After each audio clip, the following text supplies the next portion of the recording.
Salut tout le monde et bienvenue. Aujourd'hui, on s'attaque à un sujet vraiment fascinant. Une méthode qui permet de trouver les règles cachées qui gouvernent les systèmes les plus complexes.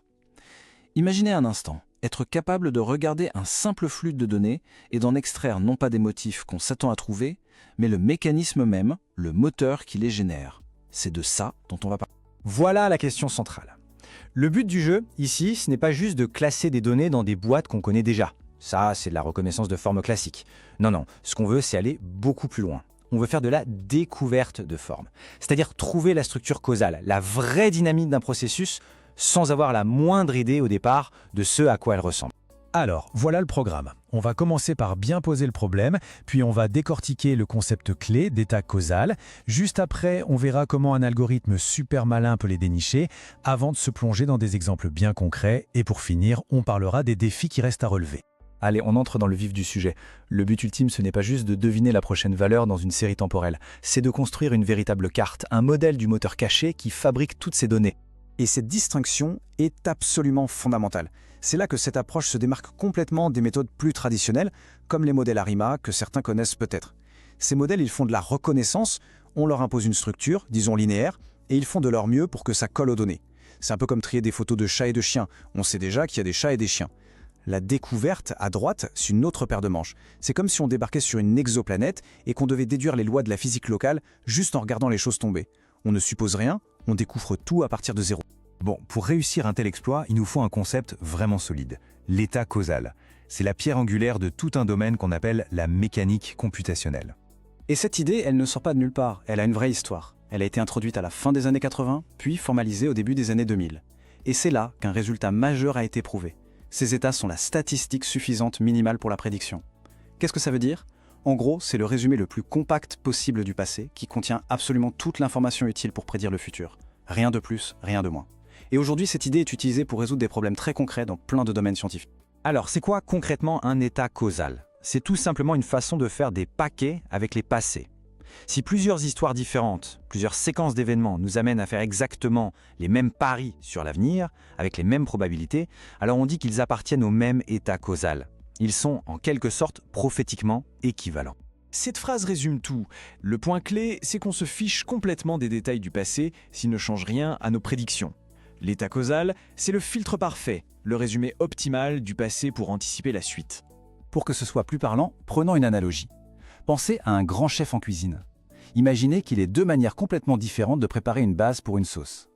Si ces deux préparations, bien que leurs histoires soient distinctes, garantissent à coup sûr de pouvoir donner la même palette de saveurs dans le plat final, alors, du point de vue du goût futur, ces deux préparations sont dans le même état causal. C'est une super idée sur le papier, mais on est d'accord, comment on fait en pratique ? Comment un ordinateur peut-il bien dénicher ces fameux états juste en regardant une longue suite de données brutes ? Eh bien, l'algorithme star pour ça s'appelle CSSR, pour Causal State Splitting Reconstruction. Et son approche est d'une élégance folle. Il part de l'hypothèse la plus simple imaginable et ne la rend plus complexe que si, et seulement si, les données le forcent à le faire. C'est une sorte de rasoir d'Occam version algorithmique, on ne postule pas de complexité inutile. Alors, comment ça marche ? C'est en 3 temps. D'abord, l'algo part du principe que tout est complètement aléatoire, qu'il n'y a qu'un seul état. Ensuite, il teste cette hypothèse. Il regarde si, en considérant un historique un peu plus long, les prédictions s'améliorent de façon statistiquement significative. Si c'est le cas, hop, il scinde l'état en deux. Et il répète. Et enfin, il nettoie le modèle pour s'assurer qu'il est déterministe. Un état donné plus un événement futur ne peuvent mener qu'à un seul nouvel état.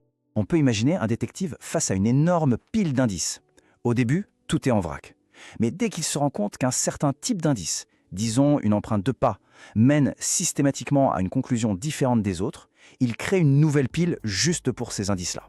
Et il continue de trier comme ça, jusqu'à ce que chaque pile d'indices qu'il a devant lui pointe vers une prédiction unique et cohérente.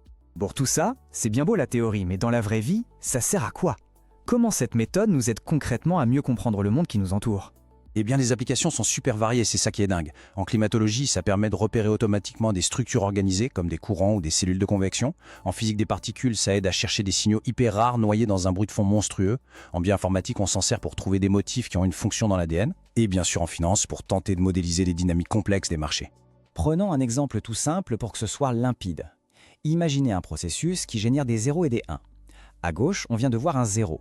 On est dans un état, appelons-le C, où le futur est complètement incertain. Il y a une chance sur 2 d'avoir un 0 ou un 1. C'est un état causal. Maintenant, regardons à droite.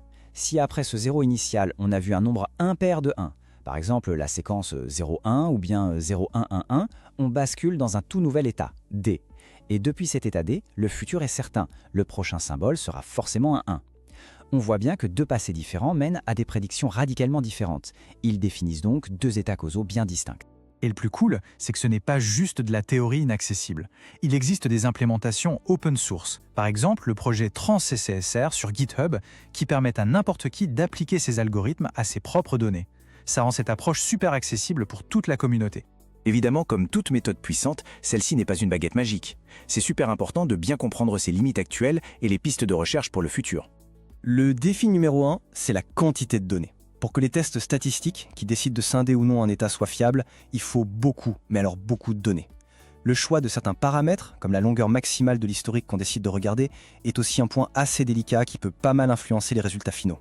On peut voir ça un peu comme construire une image numérique. Si on a peu de données, l'image du processus qu'on obtient est floue, pixelisée, on ne distingue pas grand-chose.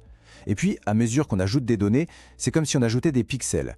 L'image devient de plus en plus nette et la structure cachée, le vrai visage du moteur, apparaît avec de plus en plus de détails.